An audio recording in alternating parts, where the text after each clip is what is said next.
Welcome to this video presentation of my paper entitled Exploring Attachment Patterns Between Multi-Word Verbs and Argument Structure Constructions.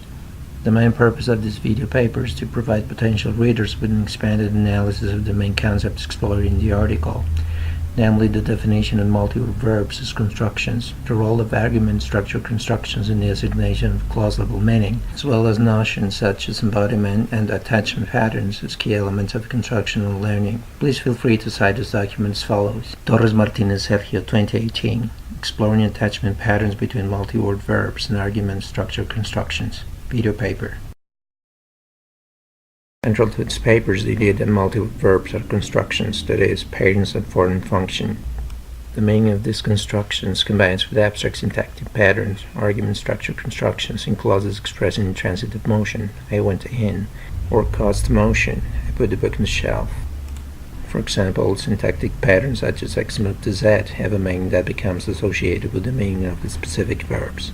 The combination of a verb's meaning with the construction is facilitated by the range of attachment patterns that govern the way constructions link to one another and are learned.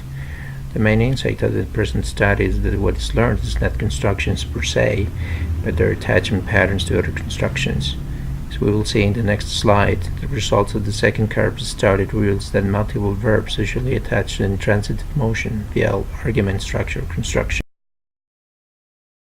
We can see in Table 12 that the most frequent multi-word verbs in the corpus of contemporary American English are dynamic. This category groups intransitive motion, verb locative, causative motion, verb object locative, and transitive verb object multi-word verbs. Few multi-word verbs are equally distributed between those multi-word verbs expressing transitional events, e.g. lift off, and systemic processes, e.g. grow up. The most frequent VOL multi-word verbs are causative, while the most frequent VO multi-word verbs contain a lexical verb conveying telic information. Finally, the most frequent stative multi-word verbs are those expressing topographic stance, e.g. city. Having a body that affects and is affected by the physical world is an experience that permeates the way in which we conceptualize reality. The relation between body and mind requires an environment in which cognition can be deployed. The nature of the environment determines the relation between the experience of the body, its further coupling with the brain, and ultimately the verbalization of such experiences. The human body experiments a number of constraints in the physical world, usually framed in terms of senses of movement and balance that requires us to first identify which part of our body deals with a given stimulus, the nature of this stimulus, the type of constraint to be dealt with, and so on. Of course, this happens for the most part in an unconscious manner, which doesn't preclude the categorization of these experiences. The senses of barrier and force, for example, filter in through language in terms of both environmental constraining on the body and the opposite action of the experience on the environment. Oftentimes, however, it is the case that our bodies require external objects to counteract gravitational pull, in which case these become extensions of the body, allowing us to conceptualize the experience. This embeddedness, Haugland 1995, Cures 1995, is pervasive and ranges from simple tools to accomplish a task to the sophisticated use of spaces in which cognitive processes take place, e.g. a lab, a classroom, or cinema. These spaces thus acquire an agentive dimension in which the participants in an event engage in specific behaviors.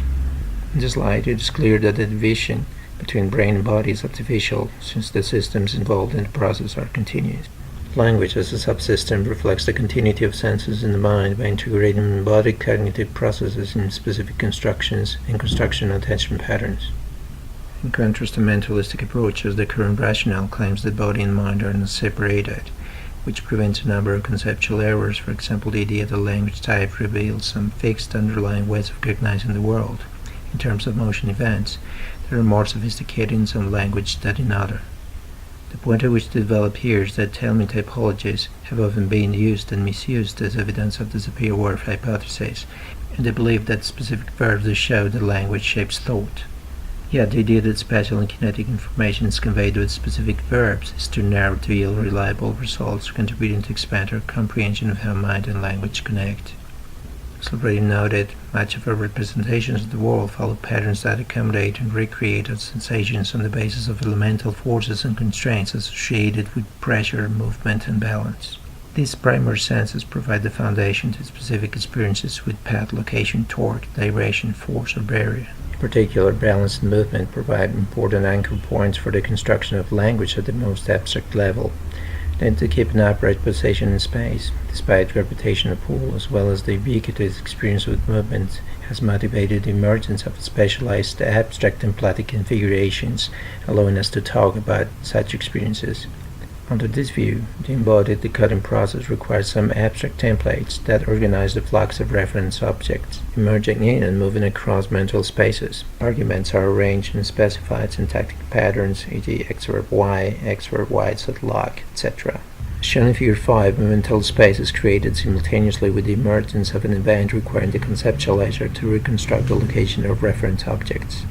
The spatial status of ASC is its constructions working at the interface of thought and language. ASC's link, linguistic and non-linguistic content, contributes to expand the theoretical strength of construction grammar.